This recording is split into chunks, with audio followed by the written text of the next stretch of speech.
Well, hello, everyone, and thank you for joining me. I'm Jill Bloom, Group Publisher of Roofing Contractor, and welcome to the Best of Success podcast show. I am so excited because today we've got with us Trent Cotney, partner of Adams and Reese. Trent, great to see you. Thanks for joining me. Jill, thanks for having me. Well, Trent, since we have talked last, there's a lot that's been going on, Yeah, and a so lot. it's good to catch up with you. First and foremost, we got to talk about TopBuild and QXO because there's been, of course, a huge acquisition came across on a Sunday at 1 o'clock in the afternoon, and everybody's phone started blowing up. But what are you hearing? There's a lot of concerns out there. What are contractors? What are they asking? And it's clearly making your phone blow up.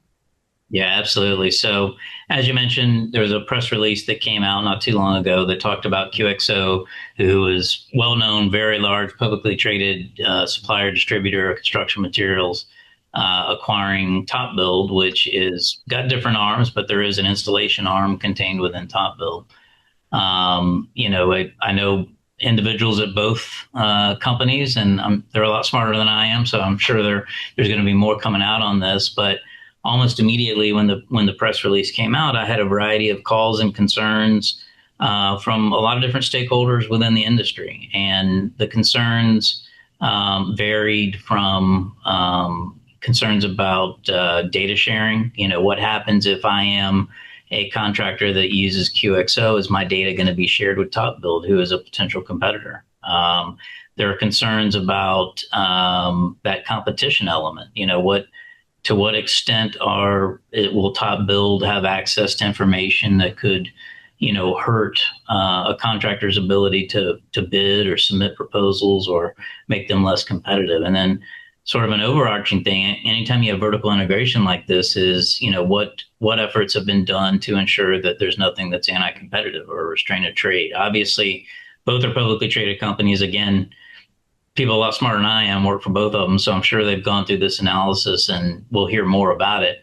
But there are some initial concerns. Anytime you're doing something that's different, you're going to have people push back. But I do think it's a sign of the times. I think you're going to continue to see vertical integration. It may be, on the manufacturer side, it may be on distribution, or, who knows, maybe some different model that we're not aware of. But yeah, a lot of phone calls, a lot of emails, a lot of concerns. But I guess we'll kind of wait and see what transpires.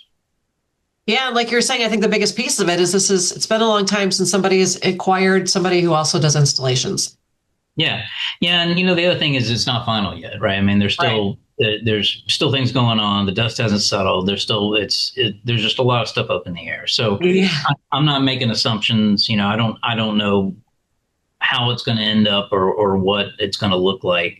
But from an industry standpoint, I've been hearing rumblings of consolidation, vertical integration like this for a while, and I do think that as we continue to see the rise of technology and our systems becoming easier to install and more automatic, I think you're going to see even more of this. So it'll be interesting to see what this looks like a month from now, 6 months from now, a year from now. But Yeah, absolutely.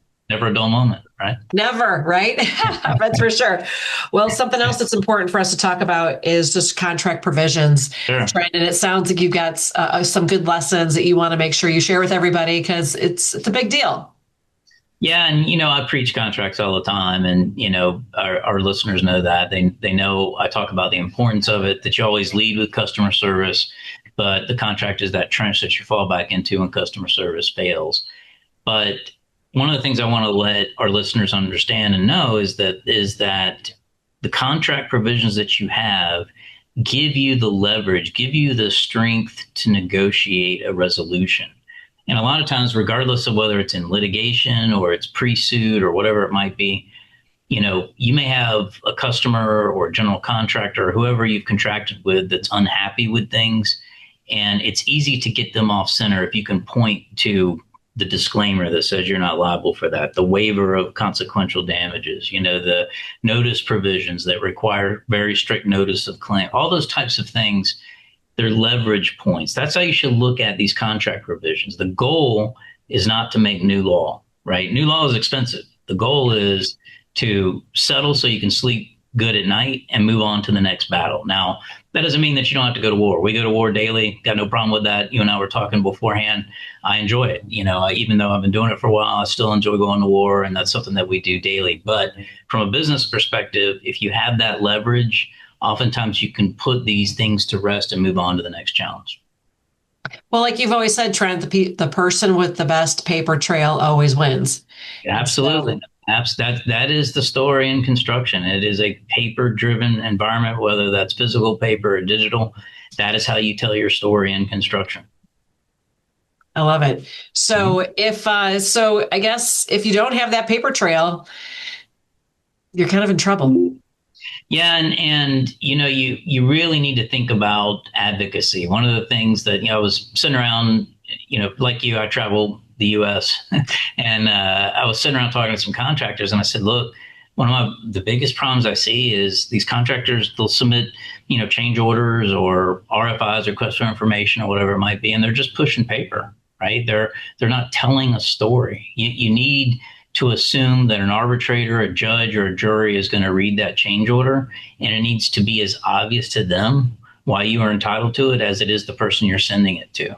So advocate in your change orders, advocate in your construction documents, because those may be exhibits, right? You never know. And that's one of the things I think they can, contractors can do to help better document their position. Yeah, and you were also saying, Trent, it's really important to have the right lawyer. I mean, everybody has different personalities, and you got to make sure you've got somebody in your corner that's going to go, like you were saying, that's going to go to war for you. Yeah, legal counsel is like an accountant or a doctor. You've really got to find somebody you like, and this isn't a sales pitch for me. I'm talking generally, regardless of what legal counsel you're getting.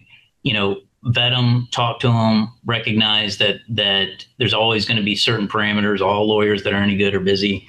They've all got issues. There's all things going on, right?